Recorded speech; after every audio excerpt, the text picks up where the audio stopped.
Hi, thanks for joining me. Today I've got a fun video to do with perfect numbers and even numbers. Now I want to prove a pretty cool theorem involving both of them. Anyway, before I get stuck into what the theorem is today, let me state two things. Firstly, what is a perfect number? A perfect number is simply a positive integer such that whenever you sum up its factors, excluding that number itself, you're going to get back to that number. Okay, so let's just look at 6 as an example. 6, what are the factors of 6 that aren't 6? Well, that's just 1, 2, 3. Okay? Because we're not including 6 in this list here. So 1, 2 and 3 all divide 6 and no other numbers do apart from 6. And when we add these three numbers up, 1 plus 2 plus 3, we get 6. Okay, so 6 is a perfect number. Another example is 28. Because if we look at the factors of 28 that aren't 28, we get 1, 2, 4, 7 and 14. And when we add those up, we also get 28. Another equivalent definition we could use is if we were to include the number itself in this list. So if we include 6 here, and if we include 28 in this list here, okay, then when we sum up the digits in the list, we're going to get 2 times our original number. Both of them are just equivalent definitions of a perfect number.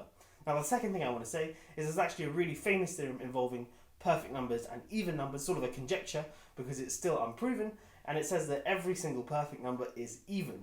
Now, we've only found about 50 perfect numbers. They get quite rare.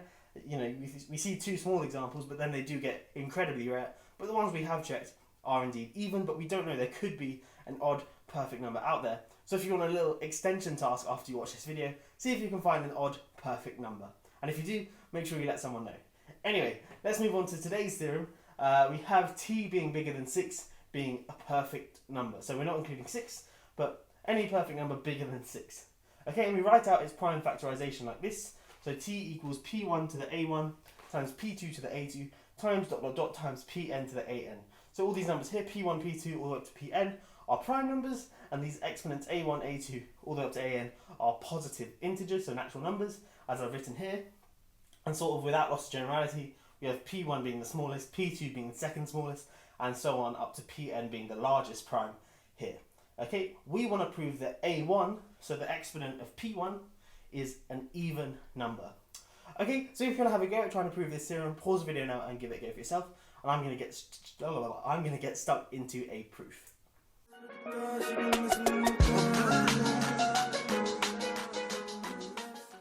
Okay, so we want to prove that a1 is even, so I'm going to prove it by contradiction. So suppose for contradiction a1 is odd, and we're going to do some stuff and we're going to arrive at a contradiction, which would imply that a1 is even. Okay, so I've just rewritten what we had t to be, and I've also written this line here, 2t equals the product from I equals 1 to n of this guy here. So 1 plus pi plus ... all the way up to pi to the ai. So it's sort of increasing the exponent by 1, and the basis thing is 1 plus pi squared, pi cubed, and so on. Okay, and why is this true? Why does this thing equal this thing? Well, it just comes from the definition of a perfect number, and it's in fact that equivalent definition I said. When you sum up all the factors of the number, including itself, you're going to get 2 times the original number. So 2t equals the sum of all of its factors, and I claim that this guy here is, when you expand this guy out, you're going to get all of the factors, and you can sort of stare at it for a while, and you'll see that, just looking back at the definition of t, when you expand this guy out, you're going to get 1 plus p1 squared, plus ... plus p1 to the a1, times a bunch of brackets, times the last one, which is 1, plus pn, plus ... all the way up to pn to the an. Okay, and now, for example, if you wanted to look at one factor of t, say p1 times p2 squared, you take p1 from the first bracket, p2 squared from the second, and then 1 from all the others. So when you expand this guy out, you're actually going to get every single possible factor of t, and thus, when you sum this up, and it's in fact going to be the sum of all the factors, you're going to get 2t. Okay, so this line holds, and it's pretty valid. Okay, the next thing we want to do is actually use our assumption that a1 is odd, so our sort of contradictive assumption, that a1 is odd, to claim that 1 plus p1 divides the first factor of this guy here. Okay, and the easiest way to do that is just look at a polynomial, 1 plus x squared plus ... all the way up to some odd power, say 2k plus 1. Okay, and I claim that x plus 1 divides this polynomial here, and to show that we can just use the root theorem. So if you plug in x equals minus 1 into this, we get 1 minus 1 plus 1 minus 1 plus 1 plus, minus dot dot dot. And then the last term here, because this is odd, it's going to be a minus 1. Okay, so we get 1 minus 1, that's 0. Another 1 minus 1, that's 0.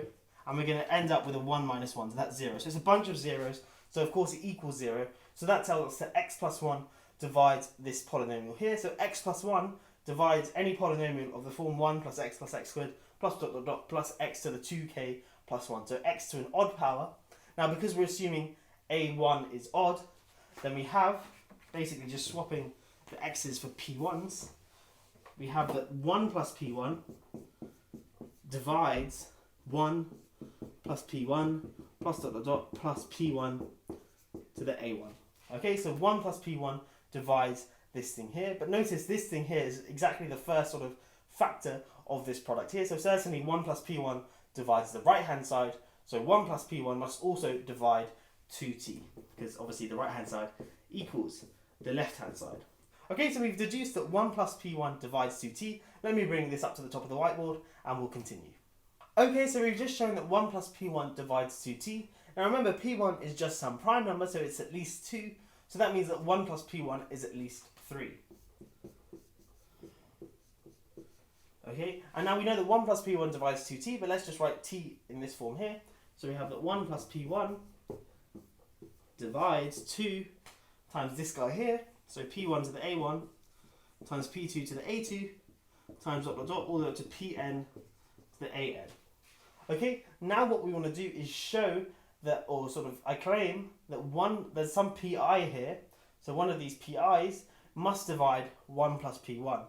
Why is that the case? Well, suppose that wasn't the case, well then that would mean that 1 plus p1 can't go anywhere into this bit here. So that means that 1 plus p1 must be all divisible by 2. So 1 plus p1 divides 2, but if we just go back to this line here, 1 plus p1 is at least 3. And that's, so we can't have a number bigger than or equal to 3 dividing 2. So certainly there exists pi such that 1 plus p1 divides pi. Oh, sorry, the other way around. Pi divides 1 plus p1. Okay, so let's just quickly go over that again. 1 plus p1 divides this right hand side here. Now suppose for contradiction there was no such pi with 1 plus p1 dividing pi, then that means because this statement here holds, then 1 plus p1 must divide 2. But that's a contradiction because 1 plus p1 is at least 3. Anyway, there exists a pi such that 1 plus p1 is a multiple of pi. Now we want to deduce what pi is. Firstly, I can't be 1 because p1 doesn't divide 1 plus p1 because p1 and 1 plus p1 are co-prime. So I is at least 2. But now I claim that I in fact equals 2. Why is that the case? Well, if I was at least 3, okay, well then pi, we know that that's, at least pi minus 1 plus 1, and that's at least pi minus 2 plus 2. And because I is at least 3, pi minus 2 is certainly going to be at least p1 plus 2. Okay, so pi, if I is bigger than or equal to 3, pi is at least p1 plus 2. But then we can't have p1 plus 2, or something at least p1 plus 2, dividing 1 plus p1, because p1 plus 2, or anything bigger, is certainly bigger than 1 plus p1. Okay, so we can't have I being bigger than or equal to 3, so we deduce that I must equal 2. Okay, so in fact I can rub all this out here, and we deduce that p2 must divide 1 plus p1. Now, for big enough primes, and by big enough I just mean bigger than 3, any two primes are separated by at least 2.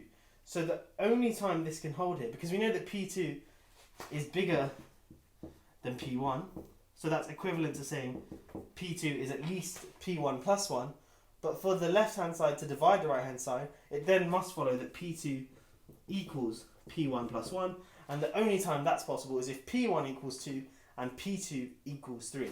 Okay, so we make a deduction, p1 equals 2 and p2 equals 3. Okay, now what we want to do is use those two facts there to deduce some more facts about t, and then we're going to arrive at our contradiction.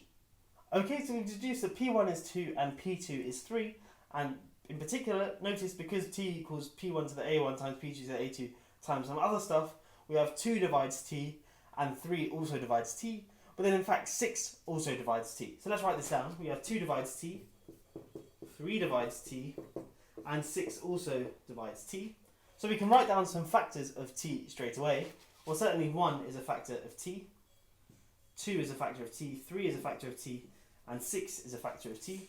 And in fact, I guess t is also a factor of t. But here's where the trick comes into play. Because these are all factors, then their reciprocals multiplied by t are also factors. Okay, what do I mean by this? Well, because 6 is a factor, then certainly t over 6 is a factor. Similarly, t over 3 is a factor of 6, t over 2 is a factor of 6, t is a factor of 6, and 1 is a factor of 6. Okay, so we have this guy here. Now, I claim that all these numbers here are distinct, but that's true. T is certainly clearly bigger than t over 2, which is clearly bigger than t over 3, which is clearly bigger than t over 6. And t over 6 is bigger than 1, because remember at the start we made the assumption that t is strictly greater than 6. So that thing holds. Okay, so we've already found 1, 2, 3, 4, 5 factors of t, but that's enough to arrive at our contradiction, because remember, t is a perfect number, so when you sum up its factors, you should get 2t. So 2t then is the sum of the factors of t. Okay, and of course, it's going to be at least this guy plus this guy plus this guy plus this guy plus this guy. There might be some other factors of t, we don't care about those, but we certainly know that the sum of the factors of t is at least this guy here, so it's at least t plus t over 2 plus t over 3 plus t over 6 plus 1.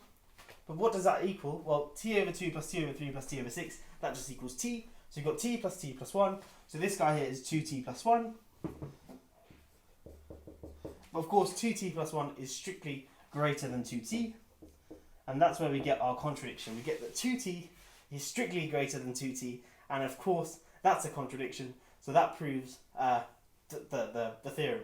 Okay, so it's quite a nice proof, and something that doesn't really seem like you could sort of come up with on the spot, or something that's intuitive to show that a1 is even, but the proof is quite nice, using a trick with polynomials, and then working out some factors, and then showing that when you sum these guys up, you're going to get a contradiction. Anyway, I hope you have enjoyed this video. I'll catch you in the next one. Have a great day.